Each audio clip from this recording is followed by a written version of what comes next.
दोस्तों, आज हम लोग समझते हैं मूर्ति कला। मूर्ति कला हमारे प्राचीन काल से ही प्रारंभ रही है। तो मूर्ति कला को हम लोग स्थापित कला के नाम से भी जानते हैं। स्थापित कला जो एक जगह पे स्थित हो उसे हम लोग स्थापित कला कहते हैं। हमारे यहाँ मूर्ति 3 प्रकार की पाई जाती है। पहली गंधर शैली, दूसरी मथुरा शैली, तीसरी अमरावती शैली। कोई ना कोई शैली हमारे कहीं ना कहीं से जुड़ी हुई है। मूर्ति कला का हमें देखने को मौर्य काल में देखने को मिलती है। मौर्य काल से प्रारंभ होती है तथा यह अपने चरम पे, मतलब सबसे ज़्यादा मूर्ति हमें गुप्त काल में देखने को मिलती है कि गुप्त काल में सबसे ज़्यादा हमारे यहाँ मूर्ति बनाई गई थी। ठीक है, गंधार शैली के बारे में पढ़ते हैं हम लोग। मूर्ति कला को हम लोग 3 पार्ट में विभाजित करते हैं, जैसे कि हमने आपको बताया मथुरा शैली, गंधार शैली तथा अमरावती शैली। गंधार शैली यह कनिष्क, जो कुषाण वंश के शासक कनिष्क हुए उनके समय यह अधिक प्रचलन में रही। यह मूर्ति काले तथा भूरे रंग की होती थी। जो मूर्ति गंधार शैली की मूर्तियां हैं वो काले तथा भूरे रंग की। यह 95%, जो मतलब 100 में से 95% बौद्ध भगवान की मूर्ति बनाई गई। बौद्ध भगवान की मूर्ति बनाएंगे जो बौद्ध धर्म के संस्थापक भी रहे हैं। इसका प्रमुख केंद्र तक्षशिला रहा है। इसका प्रमुख केंद्र तक्षशिला वर्तमान टाइम पे पाकिस्तान में स्थित है। इसमें मूर्ति कैसी थी? घुंघराले बाल थे, ठीक है, योग घुंघराले बाल थे, ठीक है, योग करते हैं और ध्यान मुद्रा में, मतलब जो भी मूर्तियां बनाई गई बौद्ध भगवान की वह ध्यान कर रहे हैं, उनके बाल घुंघराले हैं तथा योग करते हुए दिखाया गया है। इससे हमें ये पता चलता है कि हमारा योग बहुत प्राचीन भी रहा है। ठीक है, वैदिक संस्कृति की चर्चा है, मतलब इसमें वैदिक संस्कृति, मतलब यह हमें वैदिक संस्कृति मतलब यह बहुत पुरानी है, मतलब इसकी चर्चा हमें वैदिक संस्कृति में भी देखने को मिलती है। ये अपोलो देवता से प्रभावित है। अपोलो देवता ये से प्रभावित है। अपोलो देवता ग्रीक के पूजनीय देवताओं में है। ठीक है, इनमें मूर्ति कैसी खड़ी मिली है? बैठी हुई है।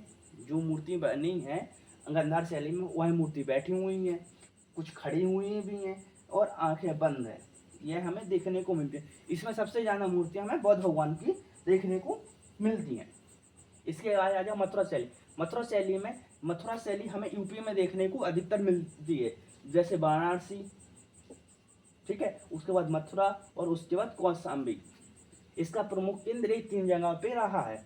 इसमें मूर्ति हमें देखने को मिलती है। इसमें वस्त्र नहीं पहने हैं, जो नग्न अवस्था में मूर्ति मिली है। ठीक है, इनमें बाल घुंघराले हैं। जितनी भी मूर्ति मिली हैं उनमें बाल मूर्तियों के सब घुंघराले मिले हैं। अभय मुद्रा में हाथ उठाए। अभय मुद्रा का मतलब आशीर्वाद देते हुए। सभी मूर्ति मिली हैं वो ऐसे आशीर्वाद देते हुए हमें मिली हैं। इसमें लाल पत्थर की मूर्तियां हमें अधिकतर मिलती हैं।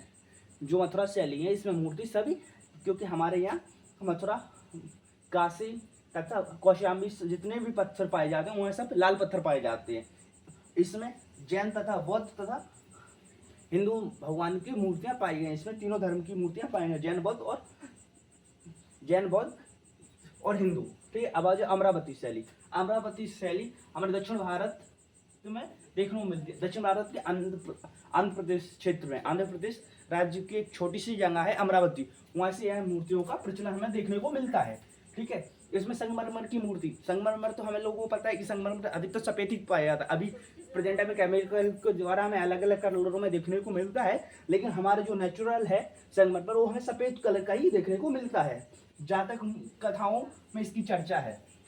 जातक कथाओं को मतलब है, जातक मतलब बौद्ध भगवान का जातक एक ग्रंथ हुआ है, उसमें इसकी हमें चर्चा देखने को मिलती है। जातक का मतलब होता है ग्रुप में रहना।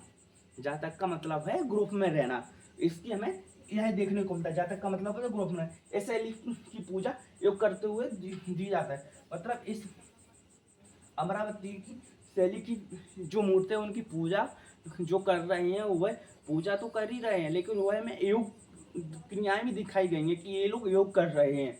ठीक है, इनमें यह मूर्ति बौद्ध धर्म से ज़्यादा प्रभावित है। मतलब यह अमरावती शैली तथा गन्धर शैली, यह दोनों शैली में बौद्ध भगवान की मूर्ति हमें ज़्यादा देखने को मिलती है। लेकिन हमें तीनों धर्म की, हिंदू, जैन और बौद्ध तथा देखने को मिलते हैं, तो वह हमें मथुरा शैली में देखने को मिलती हैं।